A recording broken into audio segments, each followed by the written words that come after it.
Okay, this is going to be my review for this September 17th, 2012 3-hour Raw. Overall, I don't know. It seems like the 3-hour thing is always going to be a problem when it's like you're too long, you're sitting here, you're watching it, and it keeps dragging and dragging and dragging to a certain point on the show where you keep like, for me at least, keep looking at the clock and being like, man, is it over yet? Is it over yet? And really everything after that point is either just goes right over your head or you just don't care. But everything before is pretty much pointless. Not pointless, but it's not all that great, I guess you can say. But it's Raw, we've really gotten to the point where that's what you expect week after week. But on a higher note, I missed the first 20 minutes. But I saw AJ look pretty good in those shorts. I saw a nice picture someone sent me. So she pretty much set up the main event, so I guess I didn't miss much.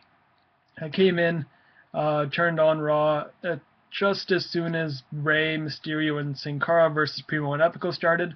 At the beginning of this match, I'm like, damn, like this is actually has the potential to be a good tag team match. And when I look at it, I'm like, WWE is kind of rebooting their tag team division. Just a few, just to list them off. You got the primetime players, Primo and Epico, Sin Cara and Rey, Kane and Daniel Bryan, Kofi, Kingston and R-Truth. What are those guys? Tyson Kidd and Justin Gabriel. You got a couple guys on NXT. Guys like that. Before they didn't have anybody, and now it seems like they're slowly revamping the tag team division. Even JR mentioned it himself. So you get a pro out of it. But the match pretty much ended double 619, and then Sin Cara hit a senton off the top rope, Jeff Hardy swanton bomb, and then they got attacked after by the primetime players. So I'm assuming there's going to be a feud developing from that.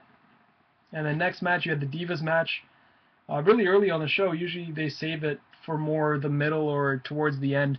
We had Eve versus Beth Phoenix with Layla on commentary. I didn't even honestly pay attention to this match. I just stare at the TV or the screen, and it's just like nothing gets just developed. It's just me just blank staring. But I saw that Eve won with a schoolgirl, and then they showed a video package from Brodus Clay and Antonio Cesaro from SmackDown. I guess that's going to be Cesaro's next opponent for the pay-per-view for his United States Championship, or just a bunch of SmackDown matches. But now you had Brodus Clay come out. He faced Heath Slater. Antonio Cesaro's on commentary. Just your typical Brodus Clay match. The ending, actually, I swear I thought Heath Slater was going to win after Antonio Cesaro interfered, but he went for a high-risk maneuver and ran into a big headbutt by Brodus Clay, and thus making Brodus Clay the winner. And they danced in the ring with a bunch of kids, which is now very weird for me to watch, and I don't know. Then we had Miz TV. I hope the first and the last, because the crowd didn't like it, and to be quite honest, it just seems like another typical generic heel being a guest host kind of thing. They have sofas and stuff, and they don't even use it. They don't sit down, they don't do nothing. They're both standing up. At least Edge on the cutting edge sat on the stool. Carlitos Cabana, they kind of sat in their little chairs, but other than that, these guys were standing. Booker T came out.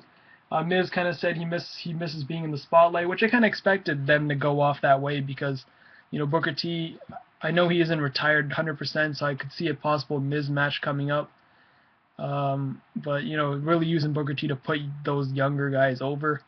Booker T said Miz has to find himself a new guest, someone who's used to taking on multiple opponents like he did at Night of Champions.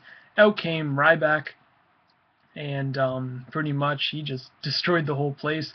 He picked up the sofa and he threw it. Like, I was astounded on how strong this guy is, and he pretty much destroyed the whole set, and the crowd actually loved it. Surprise, I was impressed as well by the show of strength by Mr. Ryback. And then we had a Lawler update, his video that he touted, so they're really pushing the interview for next week, and then later on tonight they showed him returning home to Memphis. Paul Heyman and CM Punk were backstage. Punk pretty much, he said something that he he has to do something. He's like, what do I have to do to get respect around here? And kind of left it at that and walked away. So I was really expecting something to happen at the end of the show to really, you know, a big blast, but nothing really ended up happening at the end. And then we had Santino Marella versus Dolph Ziggler. Ziggler is super over. It's so over that even the commentators are saying, you know, this crowd is in love with Ziggler. And just one little nitpick at the match. Ziggler went for an Irish whip. And I don't know if you guys remember, but he kind of punched Santino, and Santino just stood there, and then he just fell very slowly. I think that was not supposed to happen. It just looked very weird on TV. And Santino goes for the Cobra, but Vicky had it. The distraction got a zigzag, and then a second zigzag for the win. And then Vicky just shoved the Cobra in Santino's mouth. Thought that was a little funny thing. And then we had Wade Barrett versus Justin Gabriel. Nexus collides. Very, very loud Nexus. We want Nexus chants. And once again, being brought up by the commentators. Usually a lot of them just ignore those kind of chants, but it seems like they were so loud, you know, you can't really insult our intelligence, but you have to bring it up, and that's what they did. And Barrett uses some sort of like ripcord punch, ripcord elbow, much like Chris Hero does. I don't know if it's a punch or an elbow, because it really looks like an elbow, but they say it's a punch. So whatever it is, it wins the matches. He's in business, as he calls it. And Jared from Subway was backstage, giving free Subway sandwiches away to Kofi, R-Truth, Zack Ryder, Damien Sandow, and Ryback, who actually took 2 subs. And he said, "Feed me more." So there's a little funny incorporation there. And they showed Lawler coming to Memphis with the doctor who saved his life, Dr. Samson. A good moment. I'm actually looking forward to seeing the interview next week, and I'm sure a whole bunch of entertainment outlets are going to somehow get their way to, you know, view and review that segment alone. So good publicity for the WWE. Kind of a win-win for both. You got Lawler, and plus you got more spotlight on them. And then we had the tag team title match. Match was alright. Kane and Daniel Bryan versus R-Truth and Kofi. The story, I think, was the best part they were telling. Was Truth and Kofi are such a, you know, established team. They work together. They did a whole bunch of double team moves, and the commentators actually surprisingly did a good job putting that over, that Kofi and R-Truth are really working together because they get along and they can work together, where Kane and Daniel Bryan don't like each other. So, you know, they're not going to get along and could possibly, you know, cost them the match.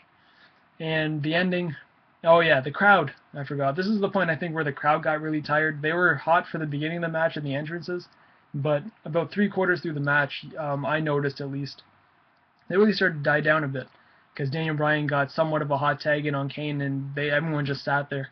And even the hug, like, compared it to last night, it wasn't as big as of a reaction they got.